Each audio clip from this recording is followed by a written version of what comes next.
Assalamualaikum dan selamat sejahtera buat semua pelajar-pelajar cikgu. Kita bertemu lagi untuk sesi ulang kaji ataupun sesi revisi. Topik pada hari ini ialah tingkatan 5, bab 6 iaitu pengukuhan negara dan bangsa Malaysia.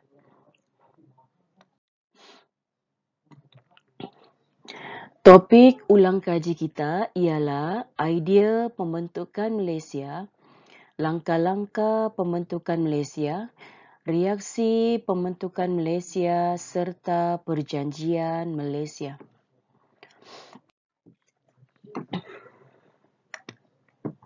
Soalan yang pertama, apakah yang dilakukan oleh Jawatan Kuasa Perunding Perpaduan Kaum atau JPK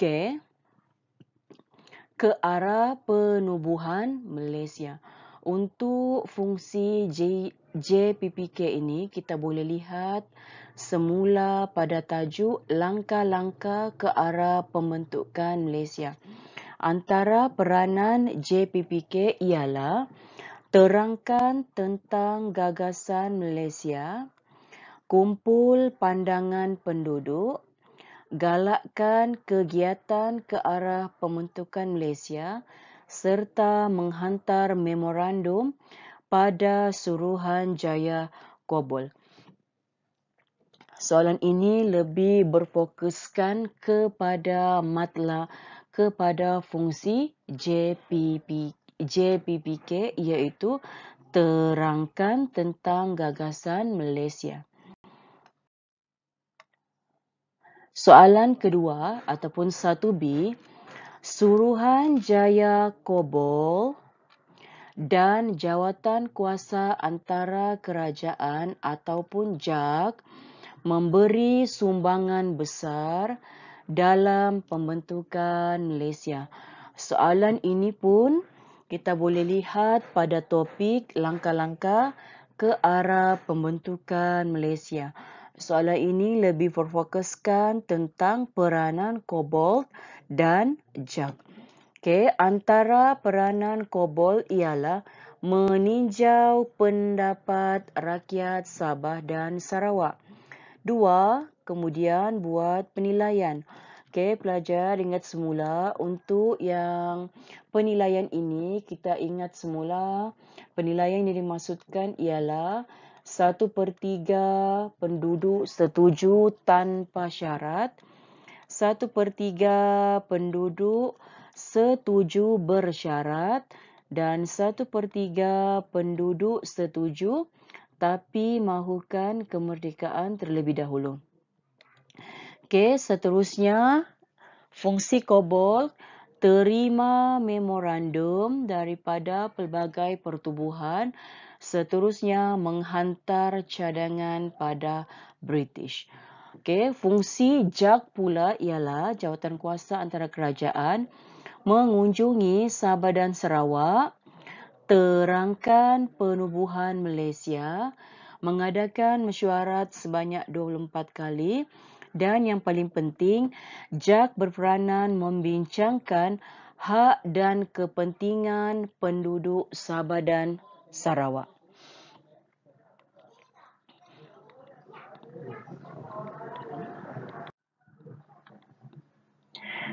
Seterusnya, soalan 1C.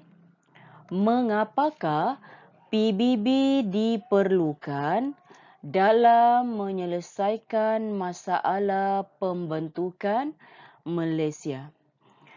Untuk topik ini, pada masa sewaktu pembentukan Malaysia, timbul isu penentangan yang datang daripada negara Indonesia dan Filipina. Oleh sebab itulah, peranan PBB diperlukan. Antara jawapan, pelajar boleh lihat pada buku teks. Yang pertama, peranan PBB diperlukan kerana berlaku penentangan dari Indonesia dan Filipina telah menyulitkan pembentukan Malaysia. Oleh itu, tanah Melayu, Indonesia dan Filipina perlukan PBB untuk mencari penyelesaian konflik. PBB telah menghantar wakil mereka iaitu UNMM untuk membuat tinjauan sekali lagi berkenaan dengan pandangan penduduk Sabah dan Sarawak berkenaan dengan penyertaan ke dalam Malaysia. Keputusannya, majoriti penduduk Sabah dan Sarawak setuju untuk menyertai Malaysia berbanding tinjauan Kobol dahulu. Soalan seterusnya berkaitan dengan tajuk Perjanjian Malaysia. Apakah Hari Malaysia?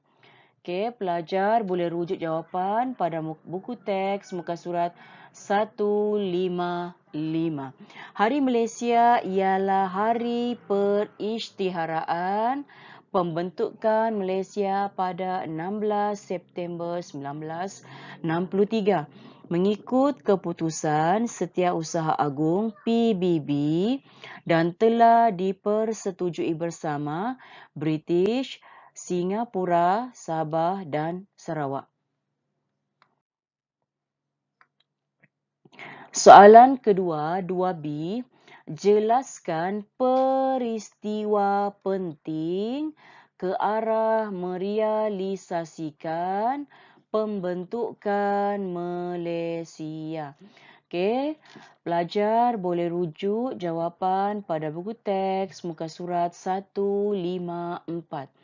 Antara peristiwa pentingnya ialah perjanjian telah ditandatangani oleh Ratu Elizabeth II di London. Kemudian Akta Malaysia diluluskan oleh Parlimen. Gabungan negeri dipanggil Malaysia.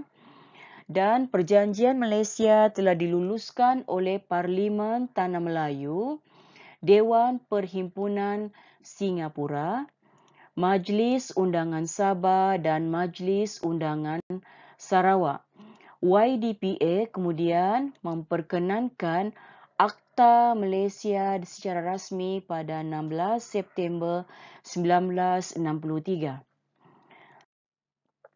Soalan seterusnya, Intipati Perjanjian Malaysia 1963 dipengaruhi negeri-negeri yang membentuk Malaysia.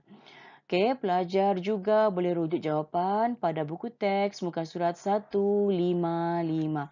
Soalan ini, pelajar-pelajar boleh nyatakan sahaja isi kandungan Perjanjian Malaysia 1963. Okey, antaranya hal ehwal luar menjadi tanggungjawab persekutuan. Agama Islam tetap menjadi agama persekutuan kecuali Sabah dan Sarawak. Agama lain bebas diamalkan. Bahasa Melayu sebagai bahasa kebangsaan. Bahasa Inggeris masih boleh digunakan. Bahasa rasmi Sabah dan Sarawak ialah bahasa Inggeris sehingga 10 tahun selepas Hari Malaysia. Kelebihan kepada Sabah dan Sarawak ialah mengawal kuasa imigresinya sendiri dan kawal perkhidmatan awam. Namun, Bumiputera Sabah dan Sarawak menerima hak yang sama seperti orang Melayu Persekutuan Tanah Melayu. Soalan seterusnya, 3. Soalan ini kita fokus tajuk awal di bab 6 iaitu idea-idea pembentukan Malaysia. Okey, soalannya, apakah idea-idea pembentukan Malaysia yang dikemukakan sejak awal abad ke-19? Pelajar boleh rujuk jawapan pada buku teks muka surat 137. Antara cadangan ataupun idea pembentukan Malaysia, yang pertama adalah idea Lord Brassey, seorang pengarah SBUB, beliau telah mencadangkan gabungan Sabah Sarawak, negeri-negeri Melayu serta negeri-negeri Selat. 2. Cadangan Sir Malcolm MacDonald, pada masa itu seorang Gubernur Jeneral di Asia Tenggara. Cadangan beliau gabungkan Sabah, Sarawak, Singapura, Brunei serta Persekutuan Tanah Melayu. Sementara Dato' On Jaafar mencadangkan Persekutuan Tanah Melayu dinamakan Malaysia. Idea yang keempat adalah idea Lee Kuan Yew, seorang pemimpin Singapura. Namun cadangan beliau hanya mahukan gabungan Singapura dan Tanah Melayu sahaja. Seterusnya, tajuk yang agak famous dan sering dibincangkan iaitu faktor-faktor pembentukan Malaysia. Apakah faktor-faktor penubuhan Malaysia? Pelajar boleh rujuk jawapan pada buku teks muka surat 138 hingga 140. 3 faktor yang utama iaitu faktor politik, dipecahkan kepada 3 bahagian: aspek keselamatan, kemerdekaan dan dekolonisasi. Faktor ekonomi berkaitan dengan kerjasama ekonomi negara anggota dan faktor sosial dikaitkan dengan kependudukan.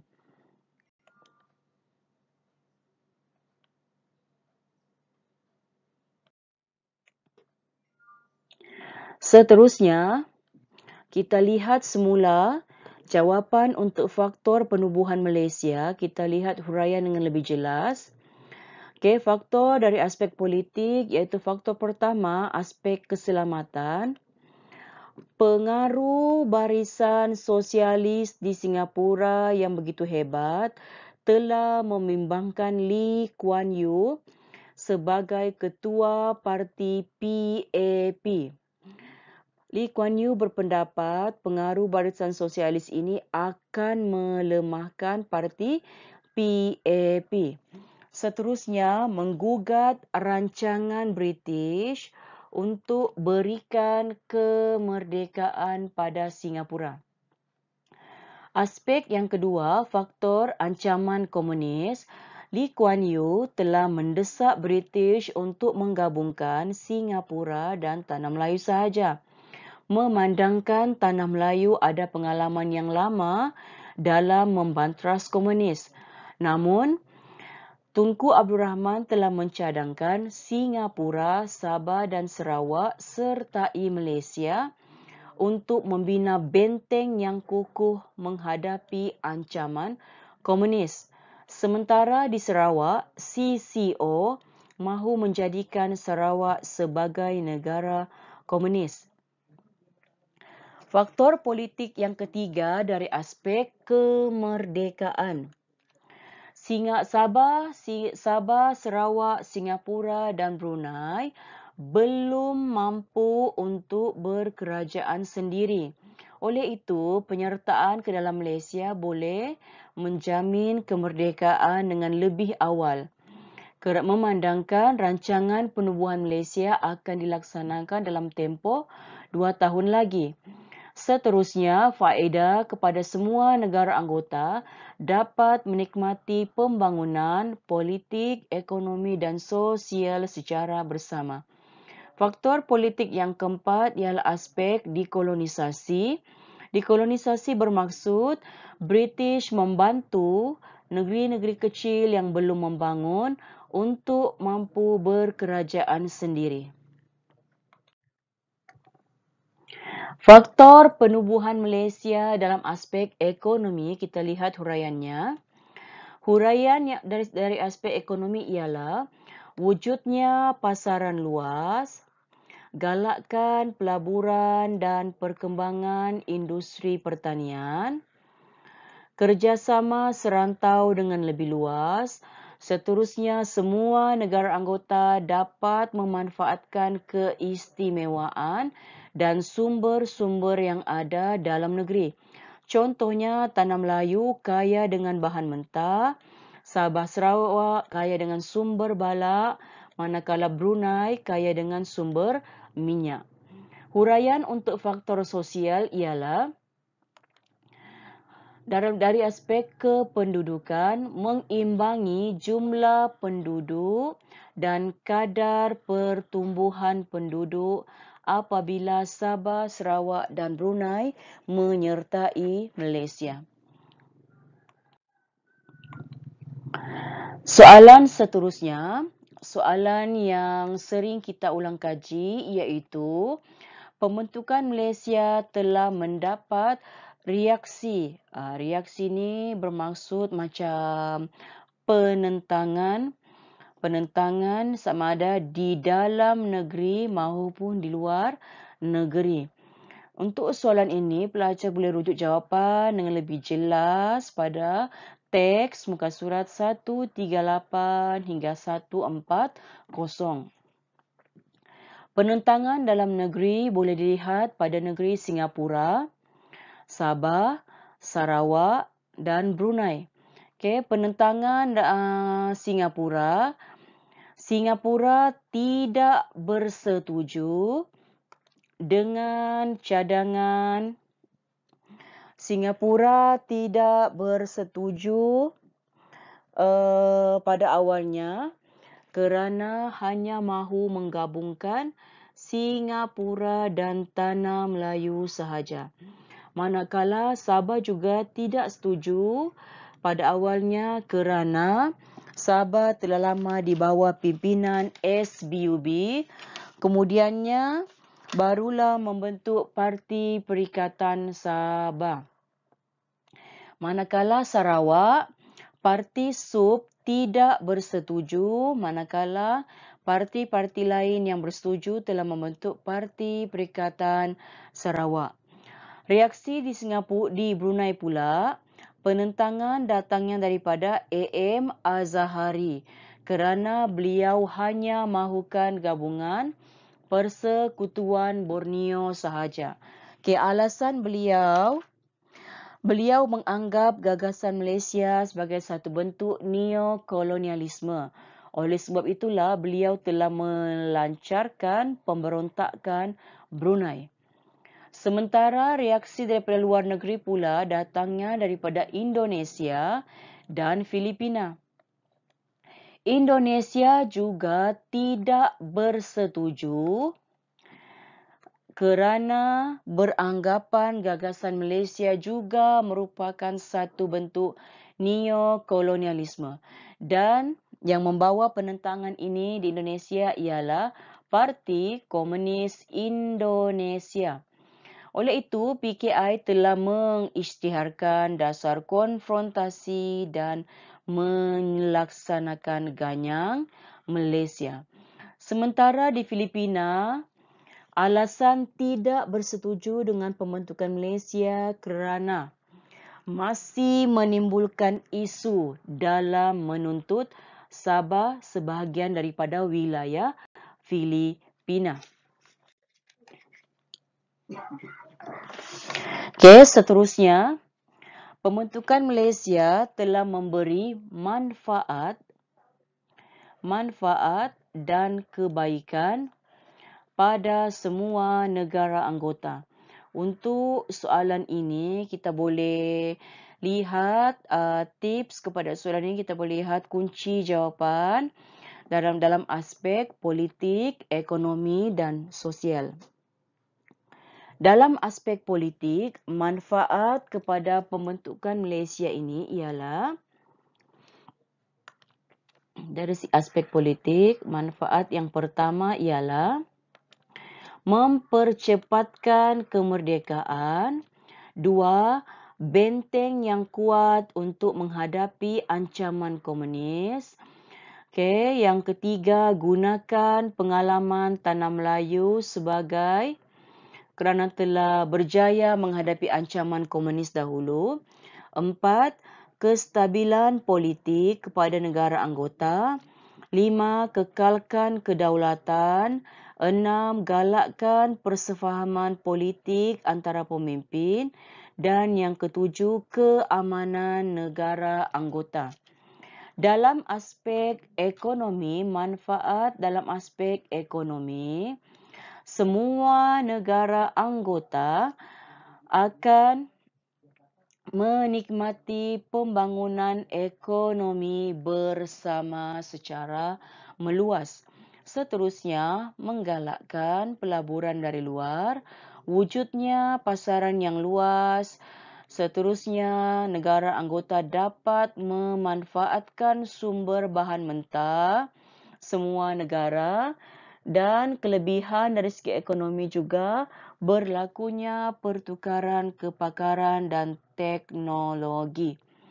Dalam aspek sosial, manfaat kepada pembentukan Malaysia ialah pertambahan penduduk yang seimbang, menggalakkan perpaduan serta eratkan hubungan dan persefahaman antara negara anggota.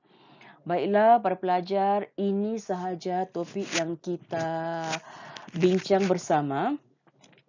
Kita akan berjumpa lagi untuk sesi ulang kaji untuk bab yang seterusnya iaitu bab 7 untuk sesi revisi pada masa akan datang.